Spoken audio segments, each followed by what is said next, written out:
Bonjour frères et sœurs, bienvenue de retour dans nos études des lettres rouges. Vous savez, souvent dans la mauvaise conception de qui est Jésus.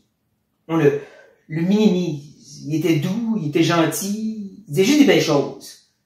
C'est pas le Jésus de la Bible. Non. 3, 2. Bonjour frères et sœurs, et bienvenue de retour dans nos études des lettres rouges. Vous savez, souvent, dans une mauvaise conception de qui est Jésus, on le minimise, on le rapetisse. Il était juste gentil, bon, il faisait du bien partout, mais jamais il disait des choses méchantes. Faux. Justement, à partir de maintenant et pour les prochaines vidéos, on va regarder ce qui est des fois appelé les 7 malédictions que Jésus prononce contre les faux enseignants. Et là, tout de suite, on va dire, ah, oui, eux autres, c'est sûr. Quand tu portes attention à ce que Jésus dit sur eux ou contre eux, on devrait être prêt à examiner à notre réalité présente et dire que peut-être Jésus dirait la même chose à nous, à nos églises. Nous allons commencer avec l'introduction. Une section où Jésus semble juste décrire qui sont ces hommes avant de se lancer dans ces malédictions contre eux. Donc, on va prendre le temps de regarder cette description et se poser encore la question, est-ce que ça pourrait référence à nous maintenant? Tout de suite en partant, on a un petit commentaire divinement inspiré de la part de Matthieu. Voici ce que je veux dire. Alors Jésus parla à la foule et à ses disciples, dit, les scribes et les pharisiens sont assis dans la chaire de Moïse. Donc tout de suite, Matthieu nous dit, la première audience, avant tout, avant les malédictions contre les faux enseignants, c'était la foule, c'était les disciples, c'était des gens comme vous et moi. Donc c'est à nous qui parle. C'est à nous, dans un sens, où est-ce qu'il dit justement que les scribes et les pharisiens sont assis dans la chaire de Moïse. C'est quoi ça, la chaire de Moïse? Deux possibilités ici. Le mot peut-être faisait référence à une chaire dans le sens un pupitre de prédication. Même dans certaines traductions, ça parle vraiment de la chaise de Moïse. Comme dans le sens qu'il y aurait dans les synagogues une certaine chaise, un certain pupitre, où est-ce que celui qui s'assoyait là, il se présentait un peu comme Moïse. Moïse qui, sous inspiration, a littéralement donné la loi de Dieu. Donc eux, il y avait une sorte d'inspiration. On pourrait dire c'est comme le pape qui parle ex cathedra. Quand le pape, il parle de cette façon, tout ce qu'il dit, c'est autoritaire, même si ça contredit la Bible. Ce serait un peu la même chose. C'est une possibilité, sauf que on n'a pas trouvé ces chaises ou chaires-là à travers les synagogues. Donc l'autre possibilité, c'est qu'il est en train d'être sarcastique un peu, il utilise un peu de hyperbole. Il présente justement des scribes et des pharisiens qui se proposent comme être comme Moïse. Nous, on parle avec la même autorité que lui, comme nous voyons de nos jours, des gens qui se présentent avec une sorte d'autorité. Qui sont les scribes et les pharisiens? Les scribes, c'était les érudits de leur temps, des étudiants de la parole de Dieu. Leur job, surtout, c'était de retranscrire les manuscrits, parce que souvent, ils décomposaient rapidement, mais aussi les étudier pour pouvoir les enseigner. Les pharisiens, eux autres, c'était vraiment une secte parmi le judaïsme. Une secte très pure, qui avait ajouté plein de règles et de traditions pour solidifier, si je peux dire, la loi de Moïse. Et en soi, c'était pas des enseignants, les pharisiens, c'était comme je dis, juste une secte du judaïsme. Mais parmi les pharisiens, il y avait souvent des scribes pharisiens. Donc, ils faisaient partie de ce groupe-là et ils pouvaient enseigner. Mais à la base, c'était vraiment des gens qui venaient ajouter à ce que Dieu avait dit. Ils se mettaient à la place de Moïse, ils pensaient qu'ils pouvaient ajouter à la parole de Dieu. Encore, est-ce qu'on voit ça de nos jours? Oui. Plusieurs, mais on va y arriver là en temps et lieu. Parce que maintenant, Jésus va dire quelque chose de choquant. Un peu comme mon image marque sur la vidéo, il va comme, on dirait dire, on devrait écouter les pharisiens. Et il va dire ceci. Faites donc et observez tout ce qu'ils vous disent. Mais n'agissez pas selon leurs œuvres. Car ils disent, ils ne font pas. Bizarre, n'est-ce pas? Jésus, pour la première fois, la seule fois, va dire, on devrait écouter les pharisiens. Les scribes pharisianique. Est-ce réellement ce que Jésus dit? Deux possibilités ici encore pour la compréhension ou l'interprétation de ce que Jésus dit. D'un côté, il est en train de dire qu'on devrait écouter, mais seulement quand c'est fidèle aux Écritures. On peut les écouter quand ce qu'ils disent vient vraiment de la Bible. On dit ça de nos jours, hein? Mange la chair, puis il fait juste recracher les os. Écoute ce qu'ils disent les gens, puis il fait juste repousser ce qui n'est pas biblique. Mais ça marche pas. Parce que premièrement, dans ce temps-là, les gens n'avaient pas accès à la Torah, aux Écritures comme nous maintenant.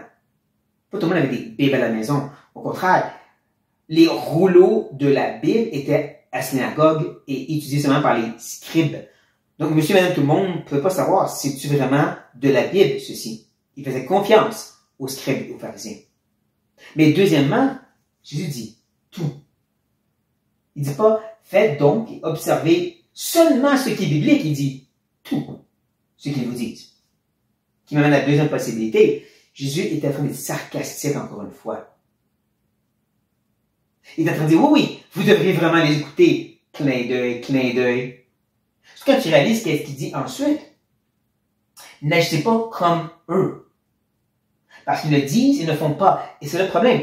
Les pharisiens, ils faisaient comme il enseignait. Les pharisiens avaient toutes ces règles et traditions et ils obéissaient à la lettre. Donc, c'est pas ce que Jésus veut dire, c'est pas littéralement. Mais voici ce qu'il disait aussi. Il faut obéir à la loi mosaïque. Sauf qu'ils ne le faisaient pas. Ils le contradisaient par leur tradition. C'est ça que Jésus leur reproche souvent. Vous anéantissez la loi mosaïque par votre tradition. Donc, ils disaient, soyons bibliques, mais leurs enseignements étaient contraires à la Bible. Pour ça, je dis que je crois que Jésus est en train d'être sarcastique ici. Surtout quand on voit tout ce qui va dérouler ensuite, il est en train d'être sarcastique. Que ces gens, ce qu'ils enseignent, ne vaut pas la peine d'écouter du tout. Et je dirais, c'est la même chose pour beaucoup. Et tous, les faux enseignants de nos jours. Mais bon. Voici comment il est décrit. Il lie des fardeaux pesants et les met sur les épaules des hommes, vous. Mais ils ne veulent pas les remuer du doigt. Ils font toutes leurs actions pour être vus des hommes. Et ici, ils portent de larges phylactères. Ils ont des longues franges à leurs vêtements. Ils aiment la première place dans les festins. Et les premiers sièges dans les synagogues. Ils aiment être salués dans les places publiques, être appelés par les hommes rabbi. Rabbi. Donc, de tout, on voit qu'ils étaient actifs. Hein? Ils font toutes leurs actions. Donc, ils faisaient. Ça ne marche pas avec l'idée d'avant que Jésus dit qu'il ne faisait pas. Encore, sarcasme. Il disait ça un petit peu en moquerie, parce qu'il faisait. Là, on voit toutes sortes de choses que peut sembler bizarres pour nous, de nos jours. C'est quoi des phylactères? Eh bien, c'était des sortes de rubans de cuir qui va autour du bras et autour de la tête, sur lesquels il y a un petit cube où tu mets un verset biblique. Peut-être que vous avez même vu des Juifs de nos jours faire ça. Le verset, bien sûr, c'est celle qui dit justement qu'on doit écrire la parole de Dieu sur nos mains et sur notre front. Eux le prient littéralement. Puis c'était vraiment élaboré, c'était beau. Wow! Lui, il a un grand ruban, il a un gros cube, il doit vraiment aimer Dieu. Bien sûr, ils n'ont pas compris. C'était pas littéral, c'était figuratif. Écrire la parole de Dieu dans ta tête, dans le sens d'être renouvelé à ton intelligence. Sur ta main, dans le sens obéir à la loi de Dieu. Mais bon. C'est quoi ça? Des franges, voilà le mot que je cherchais. C'était des petits fils de laine ajoutés à leur tunique. Et Dieu les leur avait donnés au début pour qu'ils se rappellent qu'ils ont été libérés de l'Égypte. C'est ça le but. En les voyant et voyant les autres l'avoir, tu te rappelais Dieu nous a délivrés de l'Égypte. Mais eux, les pharisiens, en avaient ajouté des plus longs, des plus colorés même, et tout ça dans le but de dire, regardez, nous, on s'en rappelle vraiment. Nous, regardez-nous. Plus l'Égypte, plus la délivrance. Non, regardez-nous. C'est ça qu'il n'arrête pas de dire. Le but, c'est qu'ils étaient vus et reconnus. L'expression rabbi, répétition. Répétition veut dire qu'il y a quelque chose de particulier. L'idée, c'était, ils étaient des rabbis, des enseignants, des maîtres exaltés. C'est ça que Jésus veut dire ici. Rabbi, rabbi, des maîtres exaltés. Rappelez quand le jeune riche vient voir Jésus et dit « bon maître ». Parce que c'est la façon de parler des rabbins dans ce temps-là. Maître exalté. Tout pour paraître, tout pour être reconnu comme étant des grands hommes de Dieu. Mais qu'est-ce qu'il veut dire par ne pas remuer du doigt? Encore deux interprétations possibles. La première, il parlait du fait qu'ils eux-mêmes ne voulaient pas le faire. Ils mettaient des fardeaux sur les autres, mais eux-mêmes ne le faisaient pas. Mais comme on voit, ça ne marche pas. Ça ne peut pas être ça. Parce qu'ils étaient très fidèles à leur tradition. L'autre possibilité, remuer du doigt, dans le sens de l'enlever le fardeau. Les gens, parmi le commun, disaient, c'est trop difficile votre tradition. Fais rien. Tu dois la faire à la lettre. Ça va être plus solide. D'accord? On va d'un jour où dans certains cercles chrétiens, il y a toutes sortes de choses que tu dois faire pour être spirituel, pour être vraiment fidèle, pour être vraiment moral. Toutes sortes de règles et d'empêchements. Et les gens qui enseignent ça ne vont pas pour un instant minimiser cette limite. Enlevez un peu de ce fardeau. Si tu ne fais pas tout comme il faut, on t'exclut de notre gras. Un peu comme eux faisaient. Vous voyez comment il y a vraiment des liens. Il y a vraiment des liens avec l'enseignement de nos jours. Il n'a pas fini sa description. La prochaine va faire mal.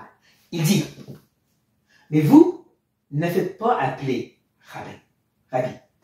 Car un seul est votre maître. Et vous êtes tous frères.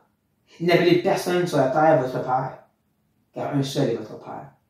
Celui qui est dans les cieux, ne vous faites pas appeler directeur, ou enseignant aussi, je crois, car un seul est votre enseignant, le Christ. Et c'est là qu'il faut faire attention justement à qu'est-ce que Jésus dit et qu'est-ce qu'il veut vraiment dire. Est-ce que ça a rapport avec les titres? Automatiquement, si quelqu'un prend le titre enseignant ou pasteur, et voilà, j'ai dit c'est mauvais. Non. Parce qu'il nous a donné une description des gens qui veulent exalter, et là, il prend des exemples de titres pour montrer. Manquez pas le lien, hein? Pas appeler rabbin, enseignant, parce que vous avez juste un maître. Encore. C'était l'idée de maître exalté. Enseignant exalté. C'était ça le titre qu'on leur donnait. Je lui dis, vous n'avez pas d'autre maître. Un jour, pour père, il y en a qui restent pris dans l'idée, faut pas utiliser le mot père. C'est pas littéralement ce que je veux dire. Même c'est pas mal d'utiliser l'expression un père dans la foi. Parce que Paul lui-même le fait. Donc, Paul contredit Jésus? Non. Paul va dire qu'aux Thessaloniciens qu'il était comme un père pour eux. Il va dire à Tite et Timothée, c'était ses enfants dans la foi. Parce qu'il prenait soin d'eux comme un père. Mais vous comprenez qu'ici, dans le contexte, c'est l'idée de s'exalter. Obéis-moi comme un père. Fais tout ce que je te dis comme un père. Comme de nos jours, des gens qui se présentent comme des hommes ou femmes de Dieu. Des prophètes, ou même des apôtres. Et donc, tout ce que je dis, tu dois l'écouter. Parce que je suis un père ou une mère. Je suis un prophète. Je suis un homme de Dieu. C'est ça l'idée. Donc, c'est pas mal d'utiliser certains titres comme ancien ou pasteur, parce que c'est dans la Bible.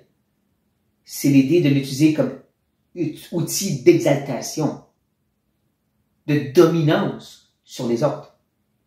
C'est pour ça que Jésus va terminer ceci, cette description, avec une simple exhortation.